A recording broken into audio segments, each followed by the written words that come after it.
Hello, everybody. How's it going? It is Matt, and it is Scary Saturday. I am back at you with yet another review. First and foremost, before I roll on to anything, I want to wish each and every one of you a great morning, evening, dawn, day, or dusk, all that lovely stuff, because life really is too short as is. Please do me a really huge favor and like, share, and subscribe. I love seeing your beautiful faces when I am here. I know it is an awful lot lately, but I do plan on taking a break at the end of the month. Just a couple of days, but, it is a break, so that way you guys can binge and do whatever or whatnot, either way, I'll be here either way. And one last thing, check out the information in the description box. I give you your basic synopsis, which, let's face it, I never write that. I am not a writer, I am a talker. I gave you your starring cast, your director, your runtime of the cut I am watching, along with a little tidbit of trivia today, a link for where you can see a trailer, and a link for where you can watch this bad boy for free, because it is located over on Tubi. Yeah, it is a freebie. I am very, very, very happy I watched this. This is, oh my God, just a crazy little movie, all in all. I really, really thoroughly enjoyed this one. It is the 2023 banger known as Craving. Yes, it is about 5 drug addicts who basically they what they do is they're on the run, and they kind of hold up inside this bar where there's this other group of people who are obviously very, very innocent.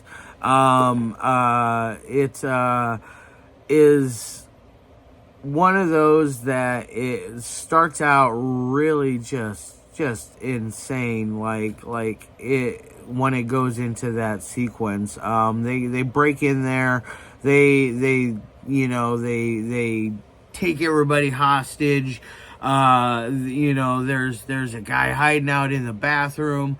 There's a whole thing going on with drugs, with the whole craving thing going on.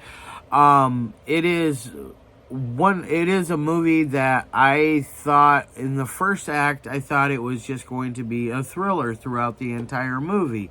It turned out to become, in the second act, it changed pace really quickly and became something very, very differently, in a very good and positive way. And then by the end and final act, oh my God, before I roll on to any of that, we're going to talk about the first act. Now, in the first act, like I said, you meet all of our characters inside this bar. The good people first, of course. There is a gentleman who is very keen on one of the gals that is the bartender. And by the way, one of the other bartenders is played none other by the very lovely, I love Felissa Rose, or Felicia, or however it's pronounced. I am so sorry. I'm pretty sure it's Felissa, but either way, I am an absolute huge fan of her. I think she is the bee's knees. Sleepaway Camp is one of my all-time go-to favorite movies of all time, next to Texas Chainsaw Massacre and the Last House on the Left. Those 3 films, solid movies for me. I love all 3 of them, and whenever I'm feeling down in the dumps, I go to those. And seeing Felissa's beautiful face in here was just a joy. Granted, her part is not very long. She does have a very horrible demise in this. This movie definitely delivers on the gore. There is buckets and buckets and buckets of gore in here. So definitely tune in for that. There is a very cool creature in here as well. There are 2 creatures, by the way, not to spoil anything, but the creature is very cool looking. It reminded me of something straight out of Resident Evil mixed with some Silent Hill, mixed with a little bit of your nightmare fantasy, nightmare fuel. It was, very gnarly looking, very cool. I saw the name, but the name is escaping me right now. The people that made the creature suit, they did a very, very, very good job with that. I am astonished with it. Along with all the gore gags throughout all of this thing, I know a lot of you are like, is this really going to have a lot of gore in it? It is chock full of gore. Like, there is so much gore in this movie. Like, I was floored. From headshots to stab wounds to decapitations to heads being ripped out and limbs being used as weapons. Like I said, there's a cool creature. There is a head being ripped apart at one point. Not to give away any of the cool, good bits of this movie. It really, really delivers, and I cannot stress that enough. When you are meeting your characters in this, you can't help but love and hate a lot of them. I really like the bartenders. The two guys playing pool, I like their characters. The DJ character, I could have punched her in the throat. She was obviously did a great job playing in just a how do I say this? She kind of is a bitch in this movie. But, with all of her work going on, I understand, so I get it. You don't want to be bothered or hassled when you're working. I get it. So, I don't fault her too much at that. But she is kind of an abrasive character, to say the least, in this movie. She is one that I could have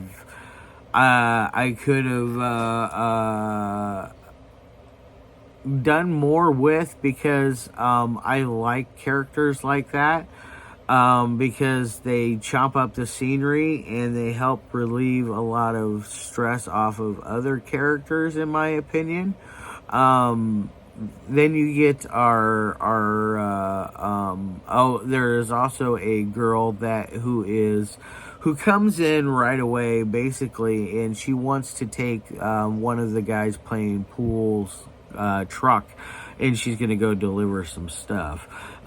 She's gonna go make a run, and she got a dude chilling out in the parking lot, just jamming out, just rocking out to whatever music he's listening to, and he's having a splendid old time. But so you got those characters going on, and then, like I said, you got a guy hiding out in the bathroom. The whole movie, pretty much, not the entire movie, but a good portion of it takes place inside the bar. It kind of gives you a little bit of a feast vibe when the creature comes. I'm not gonna lie. Feast is a favorite of mine. I think that is a very cool movie. It kind of gives you a little bit of that vibe as well. Just the claustrophobia of being stuck in a bar while you got bad guys outside, which the reasoning for them, they're looking for this creature that has the craving. And when you find out that they're not just blowing smoke up everybody's keister, there really is a creature. So it definitely is very, very, very cool. Now, when it gets onto its second act, you really, when things are starting to fall apart for the bad guys, inside the bar, they are, you can tell that there is a lot of tension between all of them, especially between, there are two gals that are a couple, and then there is another guy, and then there is another gal who has a third man who is, or a second man who is down on the ground, who is wounded. And he is very much incapacitated throughout this entire film. And then you find out that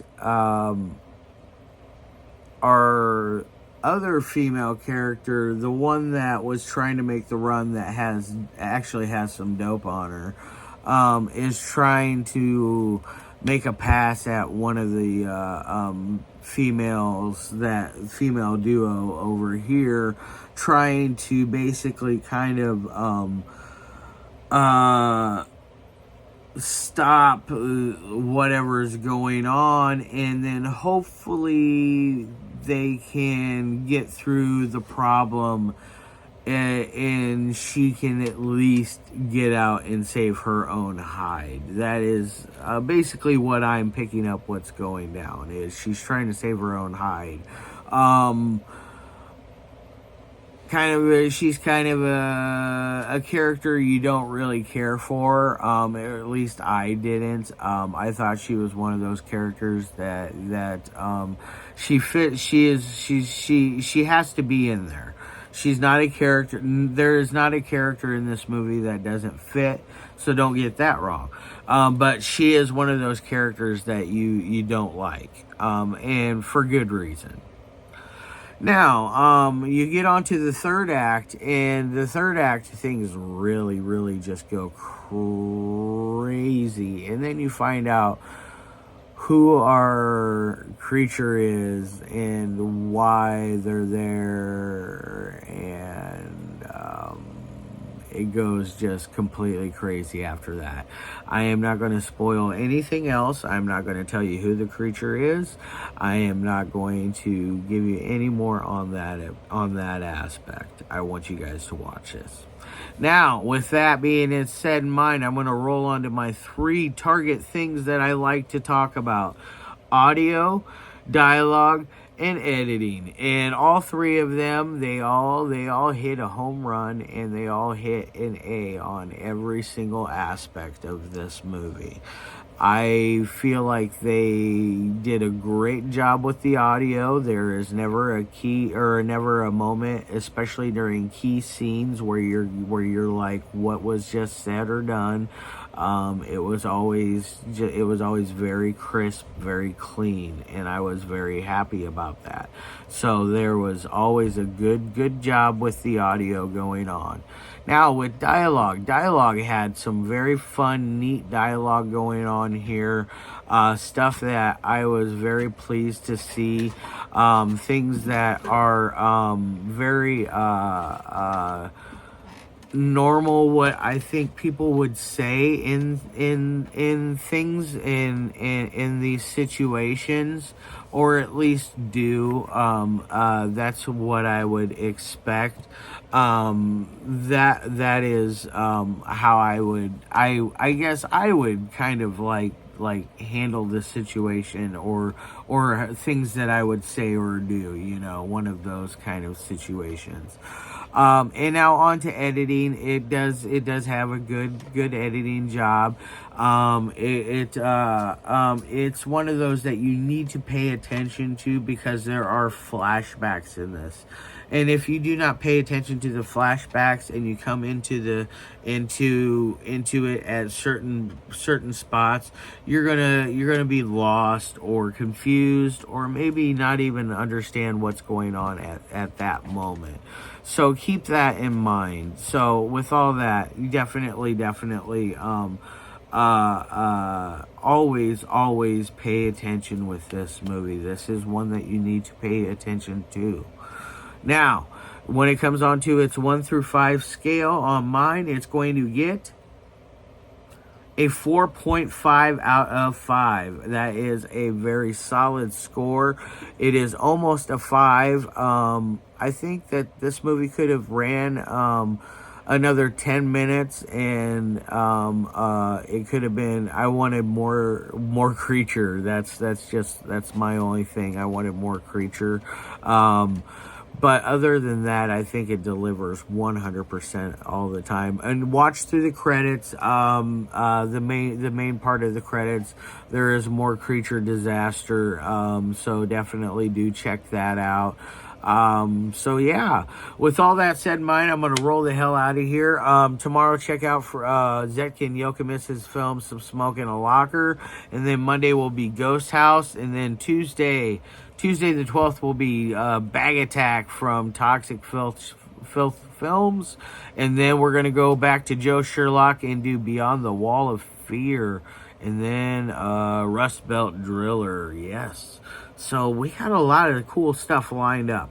So definitely check that out, and I will see you tomorrow with another banger. And as always, peace.